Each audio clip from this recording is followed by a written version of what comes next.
नहीं नहीं मैं खेतर रोटी खेतर मैं इस वक्त मैं खेतर देखूँगा मैं मीटिंग नहीं कोई इस वक्त मैं माफी मांग लूँगा उनसे मैं इस वे खेतर देखना ज़्यादा इंपॉर्टेंट है सरपंच नहीं ठीक है सर मैंने देखो मैंने वहाँ तक रामगढ़ तक जाना है मैं रोटी एल पी साहब के साथ मैंने अपना प्राइम मिनिस्टर ऑफिस में भेजा ठीक है फिर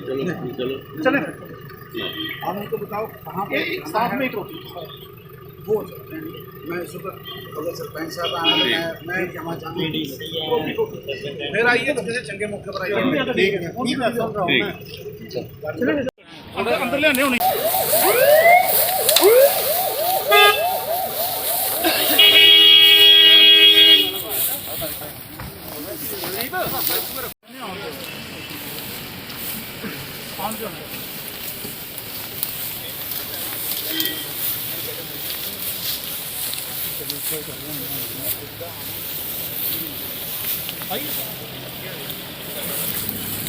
मैं पिछे दिखता आवा था सारा हूँ रब की मर्जी अगे तो चलता गया जो तुंदा नुकसान होया था वो तो असें दूसरे दिन के टीमां भेजिए तो सारा चेक कराई लिया हा मैं आपे आया पर्सनल दिखने वास्ते कि ताकि इतों जो दिखिए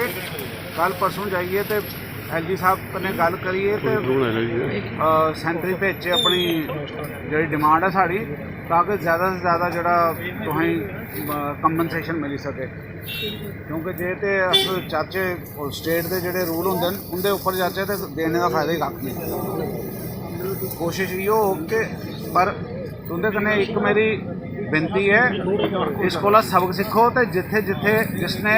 आइंदा की फसल के उपर सारे का सारा तुंदा डिस्ट्रिक्ट पूरे का पूरा जोड़ा उस इंश्योरेंस कवर दे कुछ लोग इंश्योरेंस कराते नहीं जो इंश्योरेंस कराई थी तो मसला ही नहीं है हूँ अज डोना आंदा ना दिखिए इसी सारा मेरी आपसे रिक्वेस्ट है बेनती है कि आप लोग आइंदा से फसल का बीमे के ऊपर देखो 40 रुपये 40 पैसे देने सेंट्रल गवर्नमेंट ने 40 पैसे देने स्टेट गवर्नमेंट ने 20 पैसे तुम्हें देने इतना सारा खर्चा करिए तो यहो जी कोई आपदा आती तो तुम संभाली सकते हो ना राजी साहब एक गल है ये टाइम है मैं D D C vice chairman एक चीज़ है कि टाइम पीरियड बड़ा घट है कि जो पटवारी ने इन्हें नकल वगैरह देनी जहाँ बैंक इन्हें अपनी स्टेटमेंट लैनी है इंश्योरेंस की वो उन्हें टाइम दिता हुआ कि 72 घंटे के अंदर अंदर असेंगी बड़ी जल्दी दी बट वो 72 घंटे अज शामी हो ही जाने तो कुछ लोगों की पटवारी को नकल नहीं मिला क्योंकि व्यस्तता बहुत ज़्यादा है इस करिए थोड़ा जहा टाइम बाउंड होगा थोड़ा जहा बढ़ाया नहीं हो जाए अगर वह टाइम बढ़िया कर लो एडिशनल गरदौरी ऑर्डर होती है स्पेशल गरदौरी में जाता है कितना खराबा है। अच्छा 33% से ज़्यादा खराबा हो तो मिलता है तो 38 तो ज़्यादा ही है तो 100% नहीं खराबे की बात नहीं टाइम पीरियड की बात कर रहे हैं हम गरदौरी की नकल जो है गवर्नमेंट का ऑर्डर है ना कि 72 घंटे करवा दूँगा वो हो जाएगी कोई नहीं वकील दोस्तों ਜਿਹੜੀ ਇਹੋ ਜਿਹੀ ਕੋਈ ਨਾ ਕਾਨੂੰਨੀ ਨੁਕਤੇ ਚੁੱਕਤੇ ਹੁੰਦੇ ਉਹਦੀ ਤੁਸੀਂ ਪਰਵਾਹ ਨਹੀਂ ਕਰੋ ਬਾਅਦ ਲਿਖੀ ਲੱਗੇ 70 ਘੰਟੇ 96 घंटे कोई नहीं बाकी आप यहाँ पर आए ट्राली शराली वास्ते भी अस कराने कि जिस दिल्ली शिल्ली चो पाते ना कोई केमिकल स्प्रे जहा करिए तो असीं खत्म करा दें जिथे पराली थले पई दी है जी फसल लगी दी हूँ चुकाउण कढाउण दे भी काबिल नहीं रही तो उस तरीके नाल उसी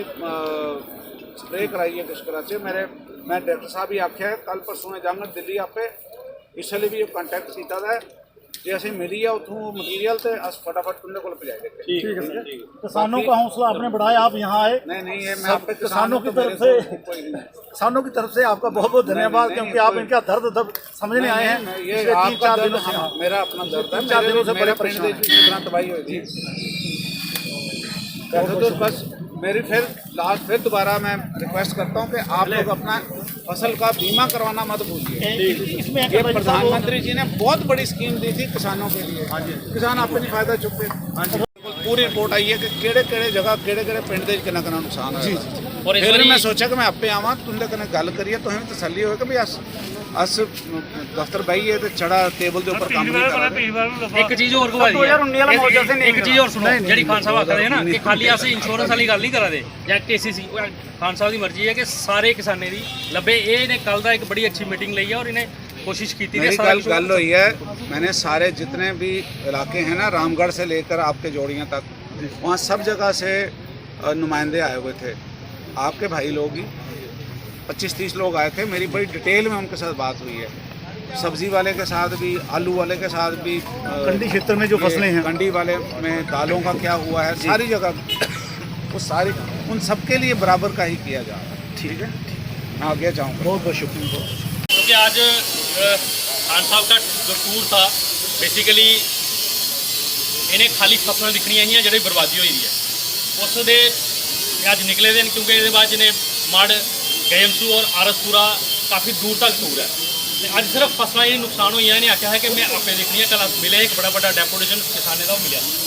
और इन्हें कल ये तय किया है कि मैं एक टूर बनाना है। सवेरे काफ़ी लोगों ने फोन आ रहे हैं कि कोई परवाल भी कोशिश कर रहे हैं, साढ़े इतने भी बड़ा नुकसान है, लेकिन हर जगह खान साहब का पुजना बड़ा मुश्किल है और सारी गल समझते हैं। इस करिए असें कोशिश है कि इस जगह ये होया है ये 100% नुकसान किसानों का होया है। इस करिए उसी मद्देनजर रखते हुए अस इको मांग की थी, खान साहब ने आपे गए सानू आख्या है कि अस कोशिश करके कि एक स्पैशल पैकेज जोड़ा है, क्योंकि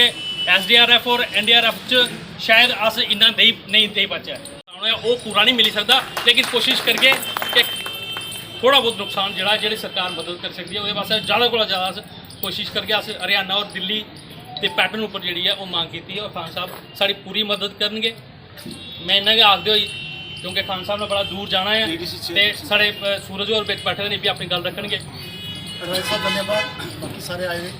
सारे धन्यवाद। इस खराबे कन्नै किसान की बहुत ज़्यादा नुकसान पुज्जा खान साहब, क्योंकि इलाका जिन्ना भी है साड़ा बॉर्डर ब्लॉक, ये सारे किसान भरा जमीन पर गया, इनका दारोमदार है। इस बारिश ने, इस ऐन ओले ने सारी फसल, सब्जियां और दालों की फसलों भी सारियां बर्बाद करी दियां। अज चाहते हैं कि इसका कोई स्पैशल पैकेज दिता जा। एक नंबर 2 जी मैं तुसें पहले भी गल सुनाई, एक र्यूमर है जहाँ सच है कि 72 घंटे के अंदर अंदर इंश्योरेंस कंपनियां लेगी अस एक नकल जमीन की और वह बैलेंस शीट बैंक की ली है तो अस प्रोवाइड कराइए, ताकि थोड़ा इंश्योरेंस का बीमा जोड़ा उत्थे मान्यता होगा। ऐसा नहीं होना चाहिए क्योंकि इसका टाइम पीरियड लंबा होना चाहिए, क्योंकि पटवारी तहसीलदार अपने व्यस्त ने, उस वजह कन्नै किसान भराएं की नकलां नहीं जल्दी मिलिया करदियां। एक तो इसका भी ध्यान किया जाए। त्री गल यह है कि किसान भरा सारे ये गल आखदे कि बड़े बारी साढ़ा खराबा हुंदा, असीं खराबा मिलदा नहीं।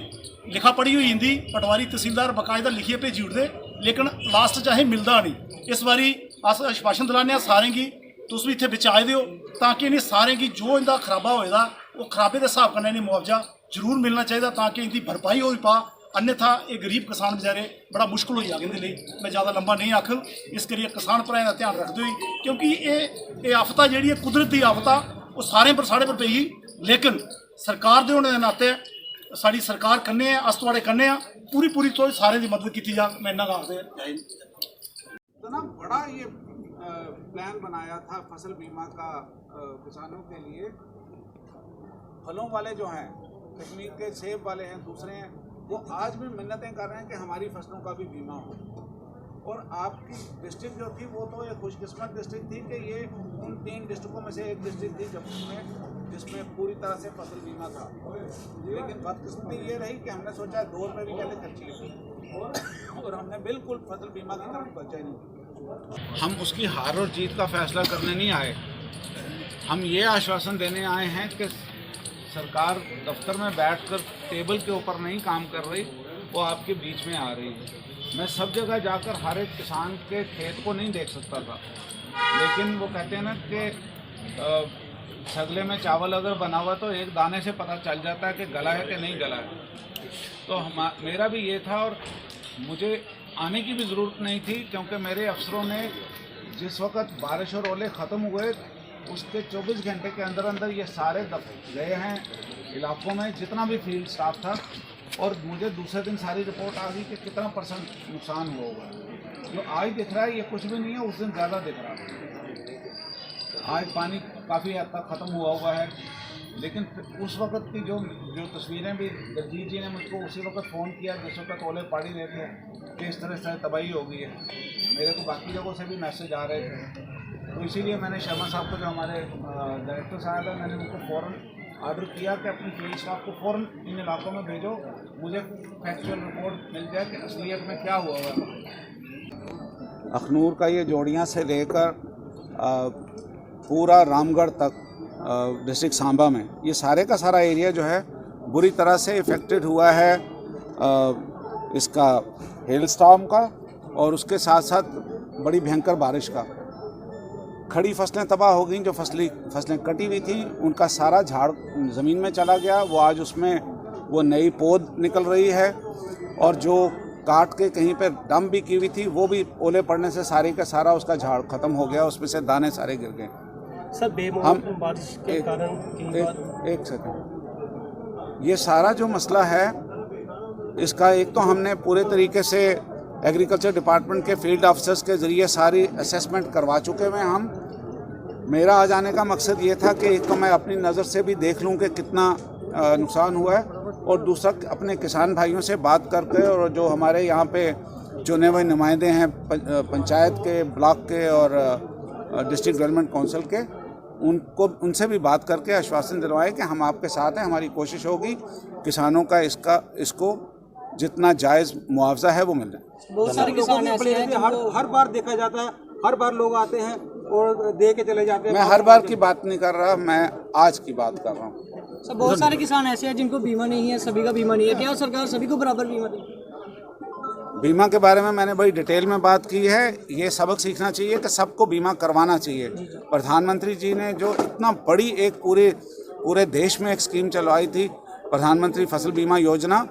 आज वो पछता रहे होंगे जिन्होंने बीमा नहीं करवाया हुआ था, और वो हमारी तरफ देख रहे हैं। उन्होंने हमारी तरफ नहीं देखना था, उन्होंने इंश्योरेंस कंपनी से पूरा उनको अपना मुआवजा मिलना था। 2019 में भी लोगों की फसलें बड़ी बर्बाद हुई थी, मगर वो भी इतनी नहीं हुई थी, बहुत इसके मुकाबले में वो कुछ भी नहीं था। जो केसीसी लोन उन्होंने लिया उनको माफ होना चाहिए। वो अभी मैं उसके बारे में कुछ नहीं कहूँगा, हम ये सारी चीज़ें एग्जामिन करेंगे। ठीक है, थैंक यू सर।